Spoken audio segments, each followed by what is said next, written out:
At the end of a quiet road, behind a veil of twisted black oak trees, there was a house.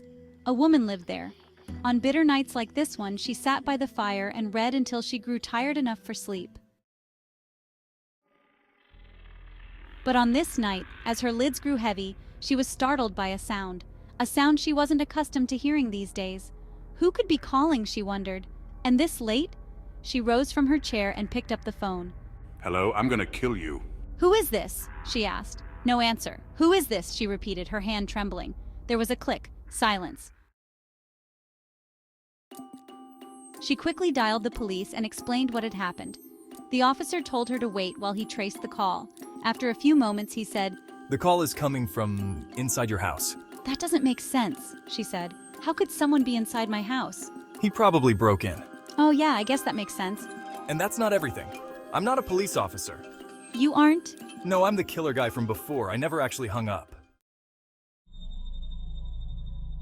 I can also see... Wait, what the hell is that? What? There's a person, a ghost hovering near you. It's sort of hard to trust you after the click thing. No, I'm serious, over by the couch. The woman turned and gasped. Oh my God, I see it. I knew this place was haunted.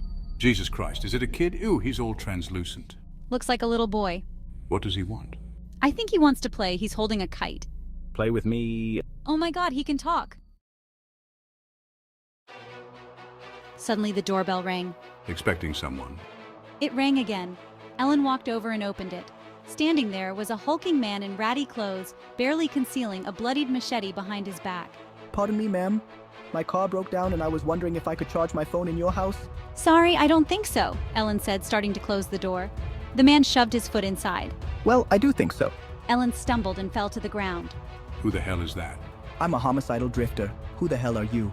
The drifter said, confused. Where's that voice coming from? He's a killer hiding in my house, Ellen said, holding up the phone. Douglas. Hiding where? He's in the closet. What in the shit is that? I'm a ghost. I used to live here like 100 years ago. Oh, and let me guess, you don't want to play with me. Hell no, I don't want to play with you. What's going on in here? What's going on is no one will play with me. For Christ's sake, no one's flying a kite at night. Give it up. The ghost boy began to cry. Now you made him cry, Douglas. Ellen chided. There was no one there, just a large wooden box on the front step. There's a box out here. Ellen said. There's no label or anything. I have a bad feeling about this box. I hate this box. Ellen ignored them and carried it inside. She turned to the drifter. May I? He wiped his machete on his pants and handed it to her. She popped open the top, reached in, and pulled out a tattered clown doll with a sinister grin. What is it? What is it? Douglas yelled through the phone. Ellen, some sort of clown doll. I don't want to play with a clown doll. The ghost boy said, beginning to cry. Why don't we just put this thing back in the box before it gives us all nightmares, okay? Ellen, look, there's a string. Ellen said, pulling it before anyone could object. The clown began to wheeze, its eyes shifted from side to side, and an eerily cheerful song emanated from its open mouth. Welcome to my circus of fun. There's nowhere to hide, there's nowhere to run. You're all my guests inside the big top. I'm gonna kill you all, basically. The clown let out a terrible cackle. Really psyched you pulled the string, Ellen. I mean, come on. What does the clown mean? I think he was pretty clear. He's going to kill us all, basically.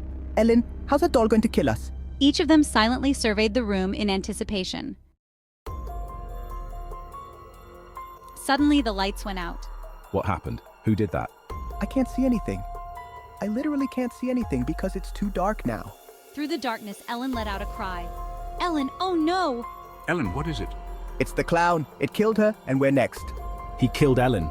The ghost boy sobbed. Seconds later, the lights flashed back on. Ellen's hands were raised to her face. Ellen, my stupid contact lens slid out of place, she said, spreading her eyelids apart and poking at her pupil. Ellen, so annoying. Oh, please don't do that. The drifter said, squirming. What's she doing? Douglas asked with dread. Touching her actual eyeball with her actual finger. The ghost boy said, wincing. Ellen, it's a real slippery one. Can't get a grip on it, Douglas gagged. Oh my God, that's so vile. The drifter raised his fist to his mouth with a grimace, as Ellen pressed her thumb against her wet, quivering eyeball for leverage.